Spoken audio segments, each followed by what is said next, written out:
আসসালামু আলাইকুম। যারা মালয়েশিয়া আসতে চাচ্ছেন তাদের জন্য সুখবর। এই মাসের দ্বিতীয় সপ্তাহে ডক্টর ইউনূস সহ কিছু উপদেষ্টা মালয়েশিয়া আসবে এবং কত সংখ্যক লোক এদেশে আসবে তার একটা সংখ্যা নির্ধারণ করবে। তো আপনারা যারা মালয়েশিয়া আসতে চাচ্ছেন তাদের জন্য একটা অনেক বড় একটা সুযোগ।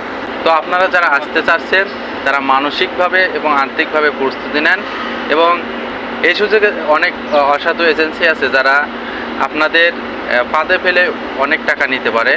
বর্তমানে মালয়েশিয়াতে 1700 টাকা বেসিক, অনেক আগে ছিল 1500, এখন 1700 টাকা বেসিক। তো এই বেসিকের ফাঁদে ফেলে আপনাদের কাছে অনেক টাকা নিতে পারে।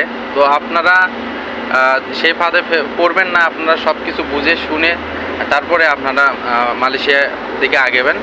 আর একটা কথা, আপনারা কিভাবে কোথায় আসবেন, কোম্পানিতে আসবেন নাকি ফ্রি ভিসায় আসবেন এবং কোন ভিসায় আসলে আপনাদের জন্য সুবিধা হবে বা কোন ভিসার সুবিধা কী সুবিধা এ নিয়ে বিস্তারিত ভিডিও আমি দেব। আপনারা আমার পেজের সঙ্গে থাকবেন। ধন্যবাদ।